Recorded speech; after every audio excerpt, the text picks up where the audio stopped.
This is Metal Mike, and this episode of the 80's Glam Metalcast is called Kiss, Classic Folklore. The Kiss wizard, Bob Nash, joins us again, and he gives his expert opinion on all that's discussed. First up, we talk about Kiss meets the Phantom of the Park, and we listen to an interview I did with voice actor Michael Bell. Now, Michael replaced Peter Criss's voice in the movie, and we get the whole story from him, and we analyze it all. Next up is Wesley Beech, guitarist for the Plasmatics. He gives us an inside view of the Creatures of the Night tour, and he also talks about working with Gene on the first Wendy O Williams solo album. Then we end it off with a fun one. Did Kiss wear Love Gun costumes at the beginning of the Creatures of the Night tour? I don't know if you ever heard that one before, but it's an interesting discussion. Well, hey, I don't know if you noticed, I got a sweet Kiss Dynasty shirt on. I got it from Old Rock Tees. Go to oldrocktees.com and use the promo code Metalcast10. All kinds of cool designs from Kiss, Queen, Motley Crue, and more. So check it out. You know, another thing I was thinking that maybe Old Rock Tees could use a jingle. That might help them sell some shirts. Let me try one out. I was made for wearing Old Rock Tees. Well, I'm not sure if that worked, but you know what does work? This episode. It kicks ass. Check it out. Well, Bob, we're back on the 80's Glam Metalcast, man. Third time's the charm. How's it going? It's going great, Mike. It's going great. It's an honor to be here, and thank you for the $10 gift card for Burger King. I appreciate that. Well, yeah, man, you're welcome. You know, you can get a lot off that dollar menu with the 10. You know. Well, hey, in all seriousness, man, people loved the last episode that we did. I don't know if they love you, if they love me, if they love Kiss. I don't know, man, but it was working. So I figured, hey, we got to do at least one more. So let's kind of start where we get to like 1977, 1978. And one thought that I was having was that Kiss is really kind of becoming more of a brand or business versus a band. What do you think about all that? It's true. You know, a lot of the diehards say that, you know, they kind of lost their fandom just around Destroyer for Kiss. A lot of people did. And it's, you know, the people that were there for Alive and those first, you know, 3 records or whatnot, you know, and a lot of your diehards just look at Destroyer like, okay, now they're watering it down. They're not dangerous. They're, you know, they're starting to actually do something. It's hard to put that in words because I came on board in '76. Right. They are superheroes. They look like real life superheroes. I was just watching the Paul Lynde Halloween special with my kids and trying to explain to them just what that meant to me and how and what it did. You know, that started my fandom, and I've never looked back since. But yeah, in 1977, 78, they were becoming family entertainment. They really were, and they were everywhere. You could go into any store and buy a poster, a belt buckle, a doll, any kind of merchandise. And I don't remember any other band that was like that. Mm-hmm. You know what I'm saying? I really don't remember a lot of bands that were like that at that point. They were on the cover of every flipping magazine that you could find. There was no shortage of Kiss. It was everywhere. But yeah, they were definitely at their peak, and were they overexposed? Oh yeah, they were definitely overexposed at that point. They weren't dangerous. No. So that's how that would be my takeaway with that. Yeah, and you know, I think and when you start at that point, you can kind of see this is where we start bringing in, you know, ghost players. This is where, you know, we've got multiple, we got double live album, we got a double greatest hits, we got 4 solo albums. Yeah. So it really, we're pushing out a lot of product, and it's almost like it doesn't even matter who's on the product as long as the faces are Kiss.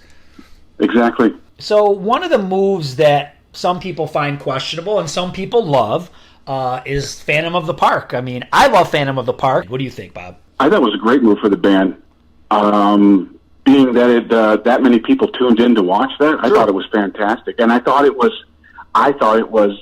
the right step for them at the time. You know, the end result, the product, what we saw. I mean, honestly, in '77, I really don't remember. I'm sorry, in '78, I really don't remember it being as cheesy as it is now, and it's called Classic. And you know, maybe it was just my mindset. You know, I think I was 9 years old, but I really don't remember it being as that bad back then. The band looked at it differently. I mean, you remember there was Phantom of the Park souvenir magazine that came out, and they were basically just building this up and selling this to you, and like, this is what we're going to do. There's going to be another one down the road. Gene said that, and that's in that magazine. They were all basically excited to be acting, and they all and every one of them compared Kiss to the Beatles in that magazine. So was it a bad move? It did alienate a lot of the fan base. I have one friend that's a diehard fan, and he said he checked out. That's it. To him, it was an embarrassment. They shouldn't have done it. But he doesn't see why they would do it. But then this is the same guy that went a year later to see Dynasty and then thought, that loved the tour, but thought the album was just, too poppy. Yeah. So what can you do? You can't please everybody. No. But I think they hit the nail on the head. And I think if they were aiming to get more kids, drawn into the Kiss Army, I think they succeeded personally. Yeah. I really do. So there's a lot of goofy things, when it comes to this movie. They always make comments about how, like the Ace's stunt double is, I think he's African American or something, but it's very clear that it's not Ace or whatever. That comes up a lot. And one of the big ones is Peter Criss's voice. Peter Criss's voice was replaced by a voice actor. Obviously, that wasn't common knowledge at the time, but a voice actor did his voice, and that guy is Michael Bell. I've got an exclusive clip. I've talked with Michael. So what we'll do is we'll roll the clip of Michael talking about his interaction with Phantom of the Park, and then we'll kind of dissect it and talk about it. Does that sound like a plan? Sure. Sounds great. Okay. Well, Michael, welcome to the 80's Glam Metalcast. How you doing tonight? I'm doing good. This is a good call. Thank you. Oh, great. I really appreciate you doing it. Let's jump right into it. So Kiss meets the Phantom of the Park. What an epic film, right? What an odd film that was. with people in gorilla outfits climbing the side of the thrill ride. It's definitely unique. So if people don't know, back in 1978, rocker Peter Criss, he wouldn't show up for looping to fix any imperfections in the sound recordings of his dialogue. So he doesn't show up, and you get the call. Did this seem kind of bizarre to get a call like this? Yeah, I had no idea why they had me do it. I understood at the time that there was something in his voice or his delivery, whatever it was. It didn't work, and so they called me, and I wasn't that familiar with Kiss, but I did show up and just wound up doing ADR. Wound up dubbing it. Now, this had to be tough because basically you're trying to sync up the words so they fit perfectly with the visuals that they recorded. They had to be very tough. Yeah, that's what we do. That's what all of us do. Those of us that do voiceover, we do that stuff all the time. And it sounded like you did your best to kind of impersonate his New York accent, right? To some degree, yeah, I had to, because you want to keep it as close to him as possible. I've done that for a lot of film stars over a period of time. I used to do it for commercials when there were problems, and then I've done it for a couple of film stars in the past. Sometimes I've done almost half a movie. Oh, wow. During this whole process, did you meet any of the other members of Kiss or any of their management during this? No. And what's interesting is I don't think he needed to approve it for whatever reason. I guess he didn't have that kind of clout or knew it was going to happen. Because normally you if you're working with a major celebrity, you have to have their approval. Somebody I know does Al Pacino, but Al Pacino had to hear him to make sure that he sounded like him when he dubbed certain things. And there's some really big movie stars that can't come back for it, and they have to get their approval of the person who's imitating their voice. So. Now, you were obviously an insider at Hanna-Barbera. Did they look at Kiss as like a property that could be a very profitable partnership? Did you ever hear anything about that part of it? No, nothing at all. No, we're spokes in the wheel, as it were. We're actors, bring us in, we're jobbers, do the job. As Spencer Chase used to say, hit our mark, do our hinge, and then leave. Understood. So probably you have no information on this question, but I'm going to ask it anyway. So a lot of us Kiss nuts heard it was confirmed that Hanna-Barbera was going to make a Kiss cartoon. Sure, probably a year after the movie. Did you ever hear anything about that, or no? Nothing at all. I figured so. Did they make a cartoon? No, well, it sounds as though there were some, early designs to do one, and then they pulled the plug. I think they were feeling they were going toward the wrong audience, the young audience. So yeah, it's the point is that if it was lucrative, they would have done it. They did. I did shows like Snow White meets the Harlem Globetrotters. The goofiest concept that done schmoozing out of space. Really silly stuff. So I don't know why they wouldn't do Kiss, but maybe they couldn't get a license or something. Could be. When you watched this movie as you're doing the dialogue, did you think at the time that this was kind of a ridiculous movie, or what did you think of it? Oh yeah, I thought it was as dumb as a box of rocks. I thought, what the heck is this? And I usually don't have an opinion at the time, because it's hard to tell when you're looking at stuff the way it's chopped up, the way it's put in, but it just seems so goofy. Then when I saw those guys in gorilla outfits, I said, "Oh my God, is this going to come out and go back in shame?" Well, you know what? I didn't expect, I didn't expect that people knew, because I don't think it's in the credits. No, it doesn't say Michael Bell voice. People said to me, "You're the voice of Peter Criss." I said, "How would you know that? How does anybody listen and say, oh, yeah, I know who that is?" That's crazy. Yeah. I never knew it, and I was going to get to this. I'm 44, so I didn't see it when it was aired on TV, but I had it on VHS during the 80's, and I can remember watching it and thinking, like, something sounds kind of familiar about Peter's voice here, but I couldn't, I didn't think much of it. And then Kiss put out like a documentary, I want to say in the early 90's, and they said, well, Peter didn't show up, so we just had some guy do his voice. And then I think that was when I put it together, because obviously you're the voice of like my childhood. We can go through it. Super Friends, Transformers, Incredible Hulk, G.I. Joe. You did them all. So I was very familiar with your voice, and then I think once I heard it wasn't his voice, and I started to put it together. So I think that's how a lot of people knew, because you have a very recognizable voice. Yeah, which is why it's very difficult for me to make obscene phone calls, because people will know. Do you have a favorite character that you voiced over the years? Oh, yeah, of course. I think we all do. I loved doing two characters, particularly the characters for Rugrats. Mm-hmm. Grandpa Boris, the Jewish grandpa, and Chucky's dad, Chaz, were my two favorite characters I think I'd ever done. And then for a full length, I did A Wish for Wings That Work for Spielberg, and it's the role of Opus, which is just really super. Which is Robin Williams. I wasn't with Robin when he did Arrested Soul, but he has a voice in there, and Dustin Hoffman, and I played Opus, the lead character, and that was really great. I think for me, probably my favorites are, I think you kill it as Dr. Banner on The Incredible Hulk. Duke, okay. Obviously on G.I. Joe, you're pretty much the main hero on G.I. Joe. And right. Even with the villains, I noticed that when you do like Dr. Octopus or the Riddler, I really like how you get into that a little bit higher tone, but it's still wicked, Yeah, that's always the hardest, I think, if anybody's ever interested. I did the Inhumanoids, and I was main character was Blackthorn, which was a really deep voice, which is difficult for me because I don't have that kind of voice. I really had to really fight to get down there because he was a big guy. And then I had to play one of the creatures because they got you in those days. They got you for three voices, so I had to play a secondary voice. And the Inhumanoid I played did nothing but growl and spit and cough up God knows what, and it sounded like that. It was a lot of oh my God, I'm never going to survive this. That's awesome. Well, you know what? With Kiss fans, Michael, you're always going to be remembered as the voice of Peter Criss, and as cheesy as the movie is, the fans eat it up, and it's a cult classic. All of us nuts, we all know all the lines and all that stuff. So That's cool.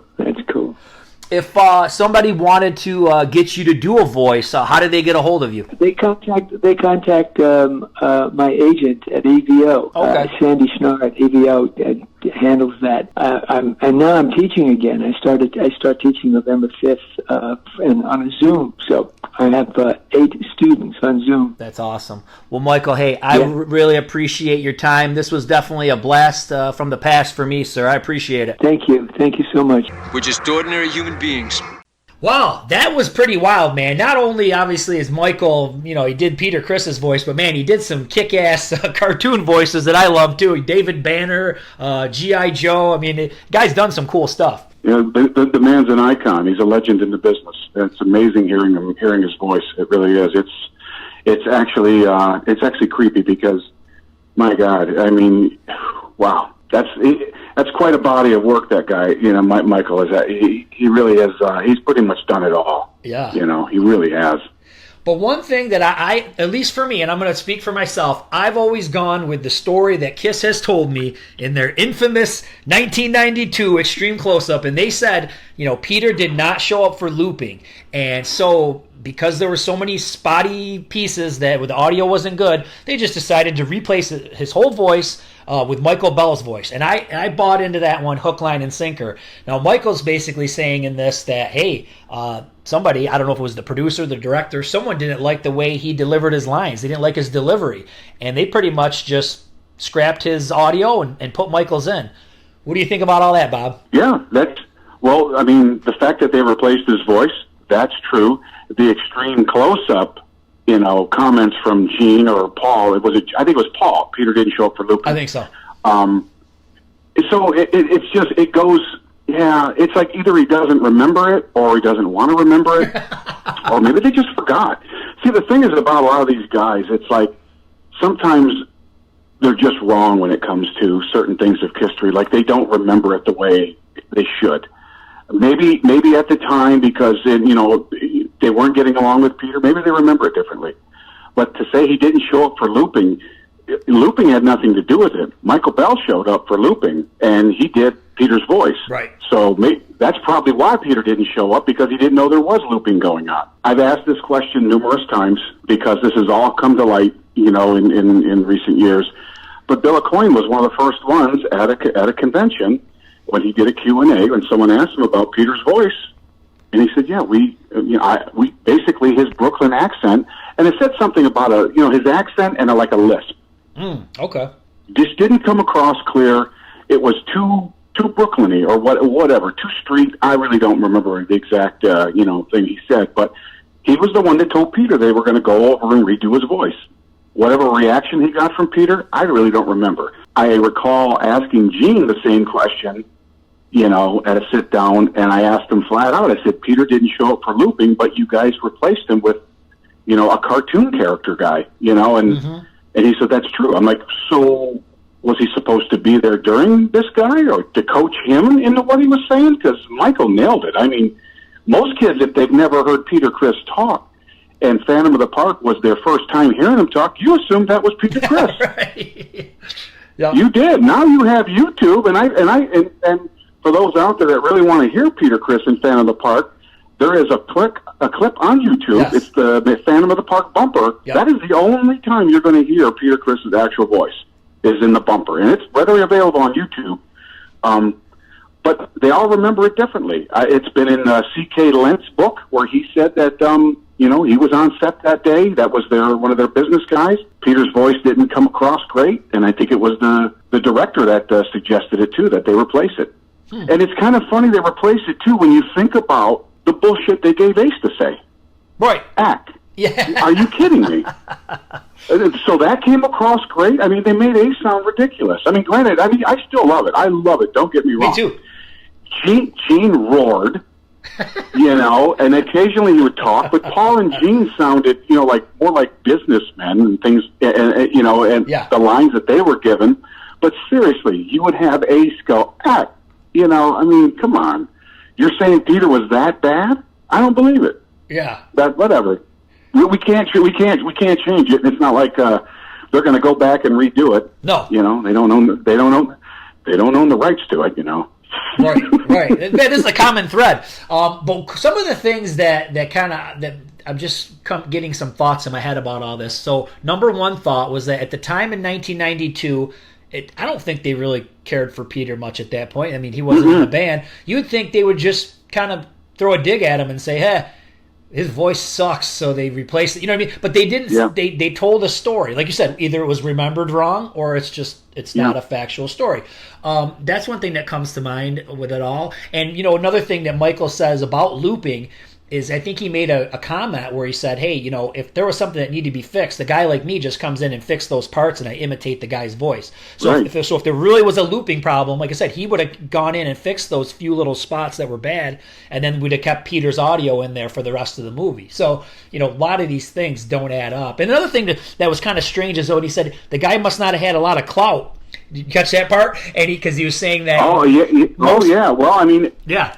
Yeah, he didn't have a lot. Yeah, he probably didn't have a lot of clout because he was probably on the outs with the guys in the band at the time. Yeah, it was no secret that Peter and Ace were pretty unhappy on set. 4 a.m. and sitting in makeup all day, and I couldn't even imagine what that's like. But honestly, there's a reason Michael Bell is uncredited on that. Right. Phantom of the Park. Go back and look. He's uncredited. Yep. He's not in the credits. There's a reason they kept that secret, and it's amazing that they, like you said, they would come out with this bullshit story in Extreme Close-Up, which was just a bona fide script they were probably reading, that, to tell the story about, how Peter walked away from it all, and, he could have had it all, and but he didn't want to be a team player, and, and a lot of that's true to a certain extent. But to sit there and say, to dog him that he was just unreliable and didn't show up. Yeah. Right? It doesn't add up. It doesn't add up. But again, that was, Paul and Gene telling the story. So we kind of know where that's going. And another part of Peter it is, Criss did, yeah. Who really gives a shit if his voice sounds weird anyways? Like I said, it's a B movie, played once on TV. It's not some kind of award-winning, Oscar-nominated thing. It's not Legends of the Fall, Mike. It's not Legends of the Fall here. So he sounds like shit. It does sound like. That's crazy. I mean, honestly, you're a 9-year-old kid, 10-year-old kid in 1978 watching your favorite rock band take on, a supervillain. What do you care what his voice sounds like? Exactly. I mean, no one cared when Gene talked and Ace acted and, and Paul did the hand wave and then, let's go. No one cared. Oh. It was awesome. It was Kiss in 1978. They were on top of the world. They could do no wrong. That was the only time that I can honestly remember my family sitting down and watching something together. Mm-hmm. Because it was that big of a deal, but hey, yeah, it's the whole Peter Criss voice. It pisses me off knowing the truth nowadays. And, honestly, when I met Peter a couple years ago in London, and I had a couple minutes to ask him, basically I went down this line of these quick, questions and, this Q&A with him. And I said, your voice on Phantom of the Park. He goes, that's not me. I said, why isn't? He goes, they didn't like it. Mm. And that's all he said. And that was it. So, I mean, he's well aware of it. And I mean, he lived it. Yeah. So, but makes no sense to me, Mike. And, one more thing on this. How do you get that far into the movie and realize that you don't like the guy's voice? Right. You do the entire movie and then you have to record over it? What kind of budget did they have? And Hanna-Barbera obviously had money to spend if this was going to be the movie of the week. And, this was Kiss. This was a big deal. And my God, just missteps with Phantom of the Park. It's unbelievable. But I guess that's why we love it so much, Yeah. Oh, like I said, it's a treat. And, I was really disappointed that Michael Bell had no information about the 1979 Kiss cartoon. Come on. He's holding out on me. It's insane because a lot of people, you can go back, and again, I'll say this, like when you ask Gene something, he's either more wrong or more right. Mm-hmm. Or how should I say it? He's either he's right, he's wrong. It just depends on sometimes how you ask him and how he remembers it. Right. So sometimes, and my thing is, I've always said to myself, if I ask these guys the same question twice and they answer it the same way twice, then hey, that's good enough for me. That's got to be right. Yeah, exactly. It's got to be right. And why would he lie? I mean, Gene talked about the openings, the scene where he comes through the wall in Phantom of the Park, and he sat there and just told the story about it, and so he remembers it. He really remembers it well. And he clearly said, he goes, there was going to be another one. We planned on doing another one. He goes, but things happened. And I'm like, wow, God, can you imagine? It's just, wow, that would have been great. Yeah. Because think about all the holes in the movie. no one knows what really happened to Abner Devereaux at the end. I mean, it's like the greatest mystery, and I feel bad for anybody that watches the foreign version, Attack of the Phantoms, because there's more plot holes with the editing. You're like, you thought the plot was bad in the original. When the stuff they edit out, you're like, oh, wow, okay. I have no idea where this is going, but Kiss is in it, so I guess it's okay. Yeah.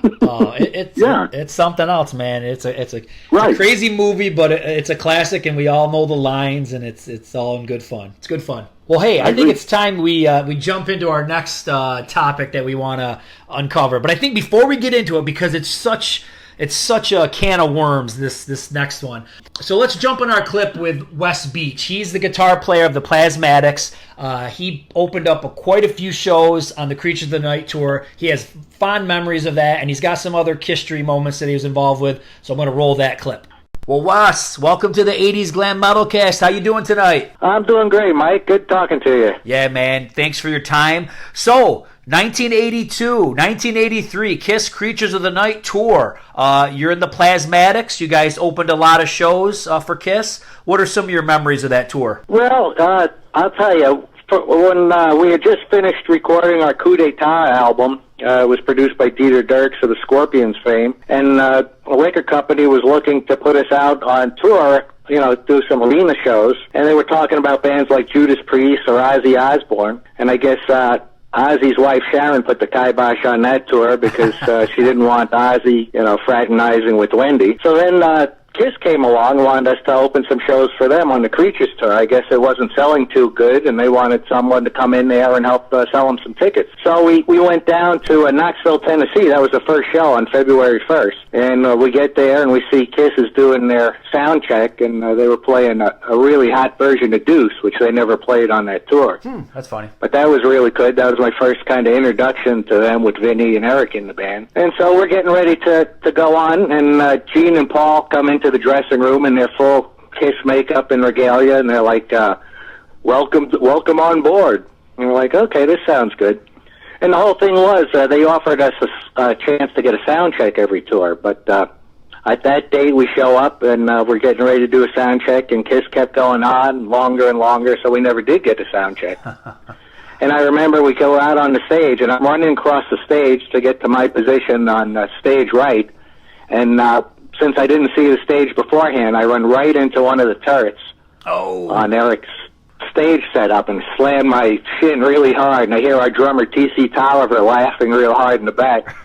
So I had this huge bruise and sore leg for the duration of that show, for the next couple of days afterwards. But I remember it was really, really good. They were great, and I watched every show that they played, and we learned a lot from them about how to deal with large audiences and playing on the bigger stages. That's awesome. Yeah, it was really a lot of fun, that tour. But so the next night we thought we'd get a sound check, but no, Kiss went over longer, so we didn't get a sound check. And this seemed to be a pattern for the rest of the duration of that tour. We never did get a sound check. Closest we got was when we got to Detroit. They said, okay, we're done. You guys can go ahead and do your sound check. So we raced to the stage, plugged in, got ready to test out the equipment. And just then they opened the doors to the arena, and the fans started pouring in, so we had to, of course, leave the stage. So that was a little disappointing. All in all, it was a pretty wild tour. The crowds were a little sparse in some places. Some houses were less than half full. But that seemed like the fans that were there were real enthusiastic, and Kiss always delivered a great show. Yeah, I mean, this was one of their, even though the tour, like you said, it wasn't heavily attended, I guess in retrospect, people look back at it as one of their greatest tours with a little bit of a heavier approach to the music, and of course you got the tank and all that stuff, so, I mean, it's looked at pretty fondly by fans. Oh, yeah, I thought it was great, and for me, that's my favorite lineup of Kiss. I think that was their heaviest. I thought Vinny really brought a lot to the band. Eric was fantastic, heavy drummer, and they were really at their peak, I think, at that time. They had gone from kind of a more of a, I don't know, not really pop, but kind of a softer metal. You look at Unmasked, and yep. And then they got into Creatures, and that was just like a total heavy metal assault. Vinny was just total shredding on guitar. So you figure you probably played some, smaller towns and things like that. I mean, were people kind of shocked by some of the stuff like that the Plasmatics were doing with Wendy and everything? Was it kind of shocking for some of these people, you think? I think it probably was. They didn't really know what to think. You know, at that time, MTV was still kind of in its infancy, so they didn't really see a lot of that. So I think, you know, Wendy was also such a powerful force, powerful singer. I mean, she threatened a lot of people just with her image.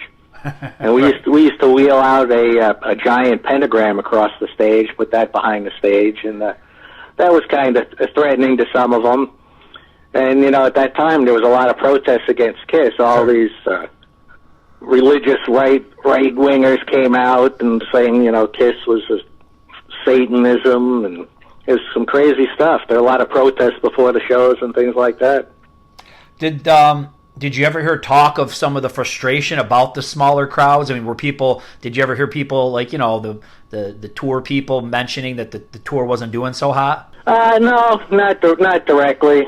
Didn't really interact with them too much, but, you know, some dates were getting canceled right and left too. So okay. You knew the writing was kind of on the wall for some of that. Other dates were well attended, you know, like Cleveland and Detroit were really good. There were some shows in Texas that did really well. It was just like some of the Midwestern towns, like La Crosse, Wisconsin, was kind of thin, and places like that. Now, a lot of probably most of the advertisements showed, you know, Ace Frehley showed him as still being in the band, and then, you know, fans show up, and then, you know, there's this new guy. I mean, do you think there was some shock to some of the fans that Ace wasn't there? Oh, definitely. I'll tell you a funny story about that. When we were in Indianapolis, we were hanging out at a bar before the show. And I'm at the bar, and a guy comes up to me. He goes, "Hey, Ace, great to see you." And I look at the guy. I said, "No, I'm not Ace," because I had platinum hair. Yeah. And he's like, "No, I know you're Ace, but you can't say anything." I said, "No, man, I'm not Ace." And he starts laughing. He goes, "Okay," and he walks away. Then there was this black guy sitting across from the bar. He comes over to me. He goes, looks right at me. He goes, "You're not Ace." I said, "That's what I was trying to tell the guy. I'm not Ace." He goes, "Yeah, I'm a DJ, and I've met Ace, and I know you're not Ace." I says, "Yeah, I know that." So that was pretty funny.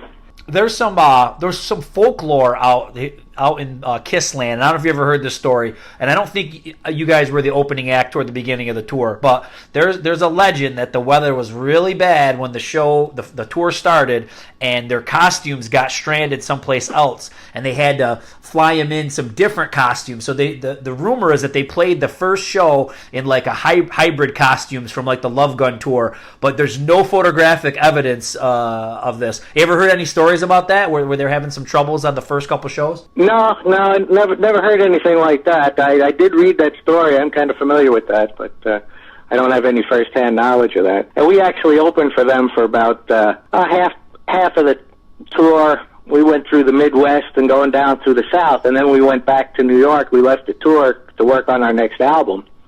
And after a couple days, KISS called us back up and kind of begged us to come back. So we went back and rejoined them and toured through Texas and the South. And then again we left them, and then they went out west, and Motley Crue opened for them at the end of the tour. Nice. So your ties to KISS continue. So there's more than just the Creatures tour. So when you get to Wendy's first solo album, I mean, you're on that album, and Gene is producing and playing bass. What was that whole experience like? That was really something. He wanted to, he get into producing, and I guess he really liked Wendy's style and wanted to produce her. So he came in to the picture, and he really wanted to replace the band. He wanted to put his own band together for her. Oh, really? But Wendy was real adamant about having me and her band play with her. So it turned out it was me and our drummer T.C. Tolliver and bassist Chris Jr. Romanelli. We were in pre-rehearsals with Gene for about 2 weeks. And then Chris had a little disagreement with management and left the band right before we were supposed to go into the studio. So I remember Gene turning to our manager, Rod Blinson, looking at him and say, "Well, that's okay. We weren't going to use him anyway." And then Gene ended up playing bass on the album. That's funny. So that was pretty cool, and it was a kind of a different approach. Like I had mentioned, we had just done a record with Dieter Dierks in Germany, and he used a really tight-fisted approach to recording, and he really kind of whipped us into shape. And then when Gene came in, he was more laid back, and so we'd just come in and kind of run through the songs once and go home, work on new material, things like that. So it was kind of a looser atmosphere, and he brought a bunch of songs to us to play and try out, some some songs we didn't use, and then a few our songs that he kind of changed around a bit. I think it worked out pretty cool. He was going for a little more commercial approach for Wendy, I think, and I think it came out to a real good album. Yeah, definitely. Now, some of the songs were actually leftovers from Creatures of the Night. It's My Life and Legends Never Die. And there's rumors, once again, rumors. You'll be able to clarify this. Some people say that it's actually Kiss playing on those songs, and they just use the demos from the Creatures of the Night sessions. Is that true, or is that false? No, that's false. And the reason that I know that's false is if you listen to and the reason that those rumors are rampant is because there's these bootlegs circulating of Gene singing Legends Never Die, It's My Life. Yes. And that's really Gene singing over our backing track as a guide for Wendy to work on the vocals. Oh, okay. So if you listen to them, you can hear that, it's really her track. So yeah, that's totally a rumor. And I've spent a fortune tracking down all these bootlegs of It's My Life trying to find a Kiss version, and I have yet to find one. Really? It's always the same one. It's always the same one with Gene's vocals over our track. Oh, that's very interesting. Now, but there are. I hope that puts those rumors to rest. Because, yeah. That's a different spin on it. But there are Kiss members that play on this album. Even Ace Frehley does a solo on a tune, doesn't he? Yes. He came in and did the solo on Bump and Grind. And from what I understand, I wasn't there in the studio the day he came in, but from what I understand, his first take was the solo they kept. He tried it a few more times, but that was the one that they liked the best. That's funny. With him, a lot of people obviously will cite Ace as an influence, but I don't think he ever really gets a ton of credit for his playing. But I think for the work that he does on solos is amazing. I think it just always fits perfectly with whatever he's doing. Oh, sure. Yep. Yeah, I mean, he definitely has a unique style, and it's definitely recognizable. Like this is Ace's solo. Yeah, definitely.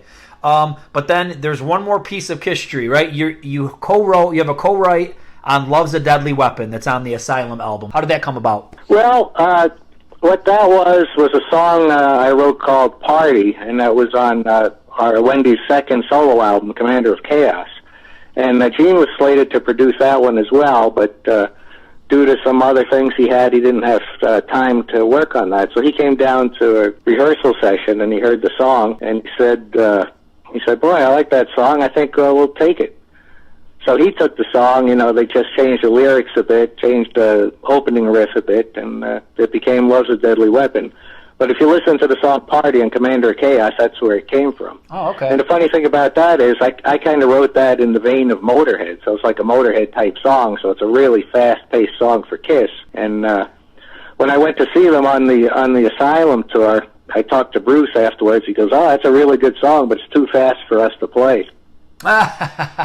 That's funny. Now, you seem like you've got a lot of Kiss knowledge. Did you like Kiss back in the day, like in the 70s? Oh yeah. I liked the first three albums I was on board with, and I kind of went away from them for a while. Although I still was familiar with them, got the albums and listened to them, and then got back into them again on Creatures when we did the tour. And then I kind of followed them ever since. That's awesome. The funny thing about Creatures is that a lot of times, at least when it was out and all the press you read from it, they always say it's a return to form. But in reality, it's not even in the same ballpark as like the first three Kiss albums. You know what I mean? I guess the spirit's there, but musically, it's a totally different animal. Oh, right. I think it's kind of light years ahead of what they were doing. Oh yeah. I said when we were recording Wendy's solo album, and I remember when Eric was in the studio and he's listening to the drum tracks, and he goes, "Hey, Eric," he goes, "Gene, how come my drums didn't sound like that?" Oh, wow. Wow. He really liked the drum sound that Gene got on that. And here's another thing about It's My Life. If you listen closely to our version of it through headphones, you can actually hear Gene's ghost vocals in the background, because we recorded it with I had a Les Paul Jr., and Gene played an uncredited rhythm guitar track using my Les Paul Jr., and that has a single coil pickup, and that picked up his vocals through the pickup. So if you listen through that to headphones, you can hear Gene faintly in the background. Lots of cool insight. Wes, any other things you could think of that would be useful? Any more Kiss facts? Well, I know that we did the song Thief in the Night, and I heard that when Kiss did it for their album, that Paul didn't realize that Wendy had done it on her solo album, so he was a little missed about that. Yeah, I don't know if that's true or not, but I've heard that. Yeah, I could imagine that. You know, and it seems like with Gene, he's kind of like this master recycler. You know what I mean? He's always recycling tunes. He's a great writer, but he definitely you can always find bits and pieces of stuff that, and he's always trying to pitch like the same songs, and then eventually it makes it on an album. So he's always got out this arsenal of songs he's trying to get out there. So it's funny. Well, I think any good songwriter does that. He always has these riffs and things, and you can recycle them or put them to use in different ways. I mean, I know. When I write, that's kind of the same way. I might have an idea sitting around and then bring that out and finds light of day somewhere else. Right. I think you have to. You know, it's kind of like a painter. You know, he's got all those different palettes of paint, and the same with the musicians. You know, you got your little bits and pieces of songs and ideas, and you know, sometimes they work here and sometimes they work there. But yeah, Gene was a master at doing that for sure. Oh yeah. Now, what are you up to musically? You working on anything, or you got anything going on? No, I'm fairly semi-retired right now. I just kind of play around for my own amusement. Mm-hmm. But you know, keep the fingers going. You never know what'll happen. Well, awesome, man. Hey, I'm glad that we connected on Twitter. I'm so glad that you gave some insight. A lot of cool Kiss info and Gene info. I really appreciate it, Wes. Hey, no problem. Great talking to you, Mike. So how about that conversation with Wes? Yeah, you know, I mean, he's a local legend. Everybody knew the guy when he was at Wonderland Music. Everybody went up there to talk to him, and he had no problem talking about, you know, the Plasmatics and whatnot. And I remember we brought up, I think there was a magazine, I think it was called Metal Maniac in the 80s. There was this big Plasmatic article, which was rare to see that, because by that time the band was pretty much done. And there was a shot of Wes, a color picture of Wes in the magazine, and I said, "Oh my God, that's Wes." So me and a couple of friends, we took these magazines, we took them up to Wonderland, and he was all too happy to sign it. And we sat there and talked. We talked about the Creatures tour. We talked about, you know, his collaboration with Kiss. You know, songwriting. He's a good guy. He's a really good guitar player. He's a legend, man. And but yeah, he's a solid guy. And you know, if you don't have any Plasmatic records, you really need to go out and get some. And because that band should have been a lot bigger than what they they were. You know, and he's right about that the demo when he's talking about that "It's My Life." Yeah, see, I didn't know that. I didn't know that the one that's out there is actually them with Gene's vocal on it. And I was so glad that he debunked the rumors of, because I have read a lot of those rumors that the Creatures of the Night demos filtered into the those sessions, and it's just Wendy singing over Kiss's demos. So he debunked that, which was cool too. So it was some cool stuff there. And I didn't know that Gene wanted to replace all of them. I didn't know that. That's so very Gene-like too, to go in and, well, I'm going to do this, I'm going to do that, I'm going to change this. Why would you mess with the formula? It works. It's great. It's proven. They just need that. You know, in bands like them, they weren't. You know, bands like the Plasmatics, they weren't writing for radio. No. You know, back at the time, they were really edgy.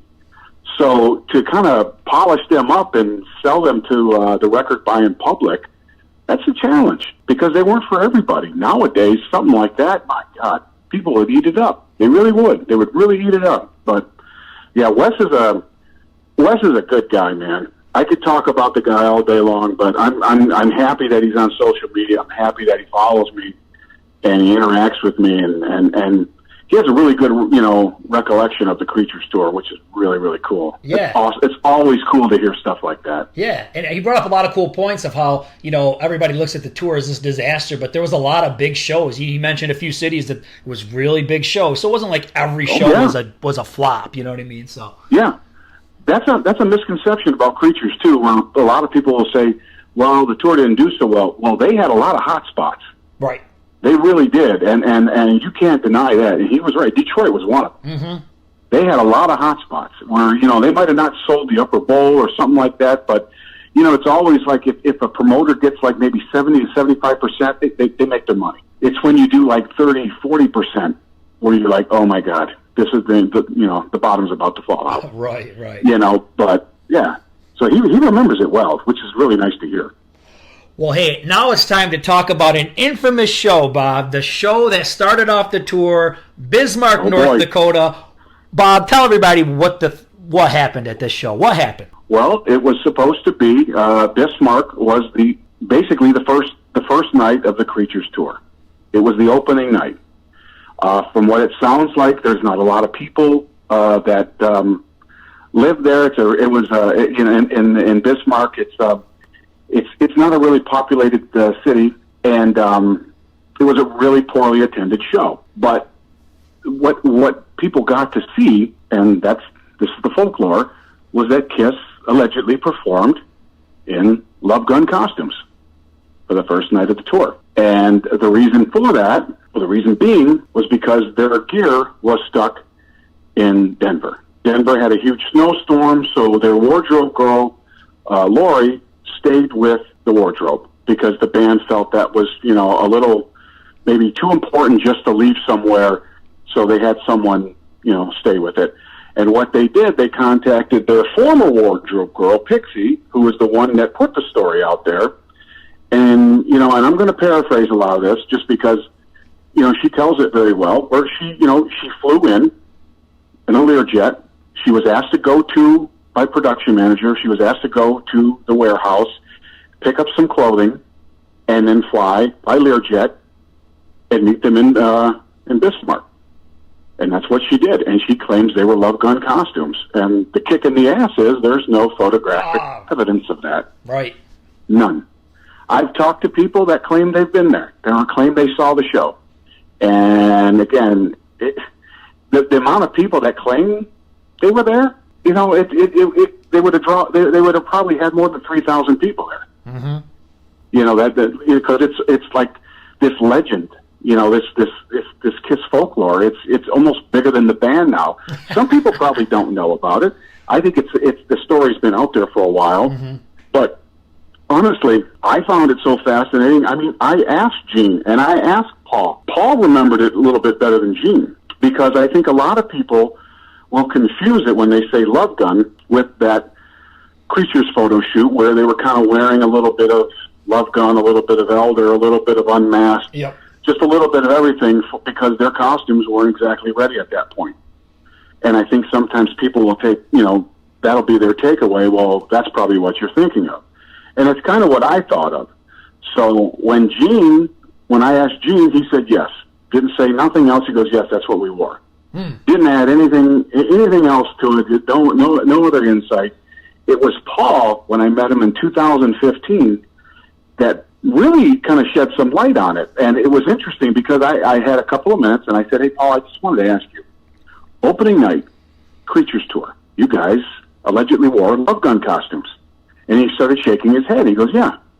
I'm like, so that's true? He goes, to a point. I'm like, well, what do you mean? He's like, well, it wasn't really Love Gun. It was like a hodgepodge of things. We had a bunch of different outfits just kind of thrown together. But it wasn't Love Gun.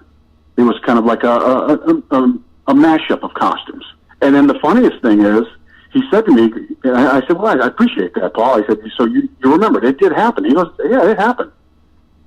And then he looked at me and goes, wait, well, how do you know that? I said, oh, yeah, you're a Kiss fan. You just kind of know these things. You make it a point to know it, then you make a point to ask about it if you ever get a chance. So I had like a 2-minute window with the guy, so of course I'm going to use that up.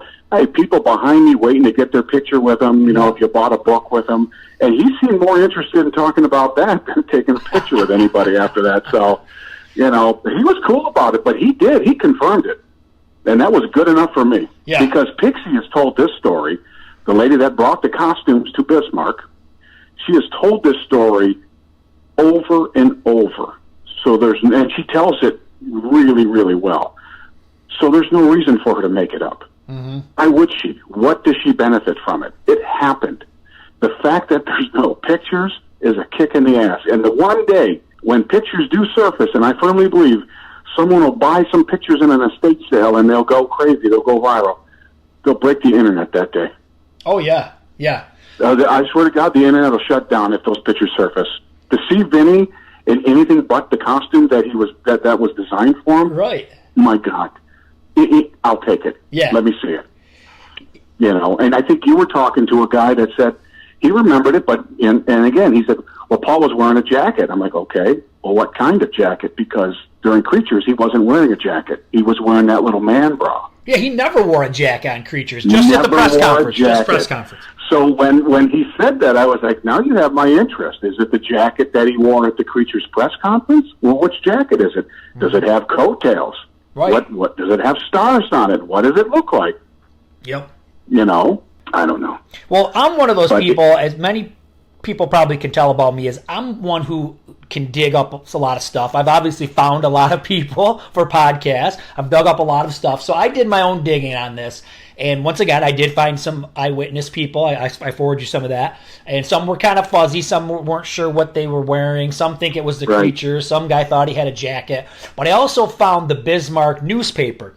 The Bismarck newspaper had no photos, which I thought was highly unusual. First show of the tour in some little small area, no pictures. There's words, but there's no pictures. So, and then I've scoured the Facebook groups. There's shitloads of Creatures of the Night pictures, and I'm always going through just to see, like, come on, man, there's like a million Creatures pictures. There's got to be one that's a little bit off. Now, once again, I'm totally on board with everybody saying I don't buy that anybody wore a Love Gun costume. But what I buy is based on my own past experiences, they probably carried the spandex layer of their suit in their suitcase, I would assume. And then all the other stuff were embellishments that were like your armor and your armbands and all this other shit. Exactly, the cuffs, exactly. So that stuff could have been, like they said, Paul could have wore the Peter Criss bands. Eric could have wore Ace Frehley's suit, like they did in that one photo shoot. So that's what I think you probably got. What I was getting at. Yeah. And I'm going to be honest with you. When I had Paul one-on-one, I was scrambling on my phone to try to find a picture of that and say, like this. Is this what you guys wore? Is this what you guys wore? He would have probably just said, here, take your picture and beat it. That kind of thing. But it's amazing, too, when you say that you dug up an article. Because usually press is allowed to come in, stay for the photograph the first 2 or 3 songs, and then they have to go. Yep. The fact that there's no pictures is unbelievable. And I know someone had to have taken a picture. Someone had to have. Because the next night, the next date, they were wearing Creatures costumes. Right. Yep. Which was, I think, a day after or whatever, or the following day or whatnot. And I think it was like I don't know, I think it was just, I think it was a couple of days after or whatnot. But still, it's the point. They said Denver had this massive snowstorm where the gear was stuck and basically they got it out. They flew it to them and they were good for the second show. And I'm just like, they had tons of pictures for the second show. But I'm like, where the hell are the pictures for the first show? It's so crazy. And one other thing too one thing too that's interesting, and don't quote me on this, and I can't prove it. But one guy claimed that, he was there, he bought the tour book, he got the button, he got the shirt to prove it. I'm pretty sure the tour book wasn't on sale the first night of the tour. Right. Almost positive it wasn't. That's what makes it so rare, because I don't think the tour book actually was added to the tour merchandise until maybe later in the year or maybe a few weeks into the tour. I could be wrong, but I'm pretty sure it wasn't available the first night. Don't quote me on that, but I don't think it was. No, that's probably right, yeah. You know what else I found, which is, once again, I'm always digging through photos trying to find things, and the photo shoot that we're talking about, the one which ultimately becomes like loudest band in the world photo shoot. I love it. Yeah, I love it. But that whole pic, I believe Paul and Gene's hair is almost colored on. You ever seen these pictures? You know what I'm talking about? So yeah. There's this one picture I found, and I wish I could find it again. If I ever find it, and if I can find it before we release this, I'll put it in. But it's that picture where they're all standing in front of the drums, right? It's the 4 of them with their heads, kind of like, it's almost like Creatures, but it's in front of the drum set. And there's this thing. It's like a red grid on Paul's head. This is the real picture, and this must be how they figure out how to draw on the fake hair. You ever seen that? Yes. So that always blew me away, because I always thought his hair looked weird in that photo, in that press photo, because they use that a lot for the Creatures of the Night advertisements for the tour.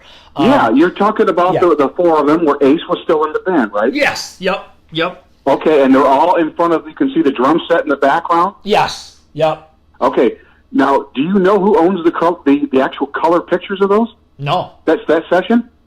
No. Loretta.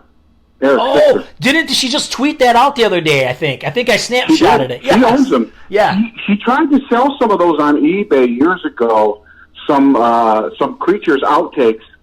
She wants ridiculous money for them. And, again, thing is worth what you're willing to pay. Right. To me, I look at pictures. Once they're out there, they're out there.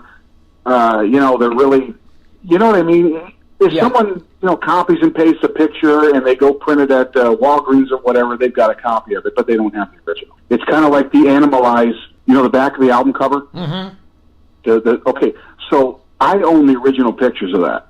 Really? The Animalize photo. Oh, yeah, and they've never been seen. And it's interesting to see how they put it together. And this came straight from backstage auctions years ago. I'm surprised no one ever scooped them to, and put them online. And to this day, I've never seen them online. Mm-hmm. But cool. Yeah, again, Loretta was out there for a long time. She had shots of Vinny and Eric I have never seen. But again, do I want to spend $500 or $700 on two pictures? No, I'm good. No, I'm good. But the color stuff, that one shot is amazing, and I hate the fact that it's only in black and white. Yeah. Yep. But she has the color version of it. How about those goofy ones of it? He saved everything. How about that one picture that's really goofy? It's from the same shot, and Gene's got his arm up in the air, and he's looking like in a weird direction. It's like he's hailing the sky. You know what I'm talking about? Yeah. It's so cool, though. It's cool. There's some great shots on Creatures. I'm telling you, man. Those guys are really photogenic. I mean, they really are, and I love that era. And there's so much about it. And every time you tweet something, Creatures, you get response. You get a response on from people that it's insane. People really, really, really like it. Well, Bob, man, it was another great conversation. It was cool that we got to kind of get some more insight on that whole voice swap on Phantom, this Creatures thing. You know what? We'll all keep pressing. Maybe now with this, maybe this podcast can bring awareness. Maybe this is going to be our cause. Maybe we'll find people from the Bismarck show. They got a picture hiding out in some scrapbook. You never know, man. Maybe we'll uncover something. My God, I hope someone comes out of the woodwork and says I was there and I actually took pictures from the front row. God Almighty, I would love to see it. I can leave this earth happy, Mike. Always a pleasure talking with you, man. It's always fun. Likewise. To nerd out on the Kiss stuff. Yep, absolutely, Mike. If you ever need me again, let me know. You don't even have to send me a Burger King card this time. Maybe we can upgrade it to Subway. Subway would be great. I love cheap meat. All right, brother. Have a good night, Bob. Thanks. All right, you too, Mike. Yep, talk to you later. Well, that episode was a lot of fun. I really appreciate the help from Bob, Wes, and the insight from Michael Bell. Well, keep your eye open. There's going to be a new cool episode of the 80's Glam Metalcast. It's going to be all about a plot idea that I have for Kiss, Return of the Phantom. So we heard Bob talking that they were thinking about doing another movie, and then I kind of got this crazy idea. What if I came up with a plot for it? So what I'll do is I'll read my plot, and I'll insert some sound effects and musical pieces, and it'll be a good time. See you later. Rock on!